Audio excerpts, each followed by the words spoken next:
വനിതകൾക്കായുള്ള cinema സാങ്കേതിക രംഗത്തെ തൊഴിൽ പരിശീലന ശില്പശാലയ്ക്ക് തിരുവനന്തപുരത്ത് തുടക്കം. ചലച്ചിത്ര രംഗത്ത് സ്ത്രീകളുടെ സാന്നിധ്യം വർദ്ധിപ്പിക്കുക എന്ന ലക്ഷ്യത്തോടെയാണ് തൊഴിൽ പരിശീലനം.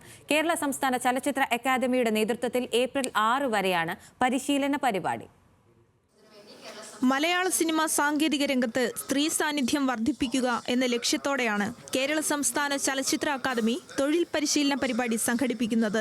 പദ്ധതിയുടെ 5 ദിവസം നീണ്ട പ്രായോഗിക പരിശീലന ശില്പശാലയ്ക്ക് തിരുവനന്തപുരത്ത് തുടക്കമായി. തിരഞ്ഞെടുക്കപ്പെട്ട 13 പേർക്കാണ് അതത് മേഖലകളിൽ പ്രായോഗിക പരിശീലനം നൽകുന്നത്. തൊഴിലിടം സിനിമ എന്ന് പറയുന്ന ഒരു വർക്ക് സ്പേസ് കൂടുതൽ സ്ത്രീ സൗഹൃദമാകണം, അവിടെ കൂടുതൽ സ്ത്രീ സുരക്ഷിതമാകണം. അങ്ങനെ ഒരു കൺസെപ്റ്റ് മുന്നിൽ നിർത്തിക്കൊണ്ട് തന്നെയാണ് പ്രത്യേകിച്ച് നമ്മുടെ ഇപ്പോൾ ഒരു വർത്തമാനകാല സാഹചര്യങ്ങളിൽ മലയാള സിനിമയിൽ പ്രത്യേകിച്ചും സാങ്കേതിക മേഖലയിൽ സ്ത്രീകളുടെ ഒരു സാന്നിധ്യം വളരെ കുറവാണ് എന്നുള്ള ഒരു തിരിച്ചറിവിൽ നിന്ന് അപ്പോൾ കൂടുതൽ സ്ത്രീകളൊക്കെ ഈ മേഖലയിലേക്ക് കടന്നു വരുമ്പോൾ അവിടെ ആ ഒരു തൊഴിലിടം കൂടുതൽ ഒരു സ്ത്രീ സൗഹൃദമാകും എന്ന് തന്നെയാണ് നമ്മൾ പ്രതീക്ഷിക്കുന്നത്. സർക്കാരിന്റെ ഭാഗത്ത് നിന്ന് തന്നെ ഒരു സാമ്പത്തിക ഒരു സഹായം ഈ പരിശീലനം പൂർത്തിയാക്കുന്നവർക്ക് നൽകുന്നുണ്ട്.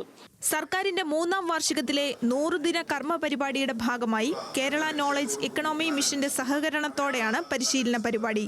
2 ഘട്ടങ്ങളായിരുന്നു വനിതകളുടെ തെരഞ്ഞെടുപ്പ്. പരിശീലന കാലയളവിൽ ചലച്ചിത്ര അക്കാദമി മുഖേന നിശ്ചിത തുക സ്റ്റൈപ്പൻഡും ലഭിക്കും. പരിശീലനം പൂർത്തിയാക്കിയ ശേഷം സിനിമാ സാങ്കേതിക മേഖലകളിൽ ചലച്ചിത്ര അക്കാദമി തന്നെ അവസരം ഒരുക്കി നൽകും. ന്യൂസ് മലയാളം, തിരുവനന്തപുരം.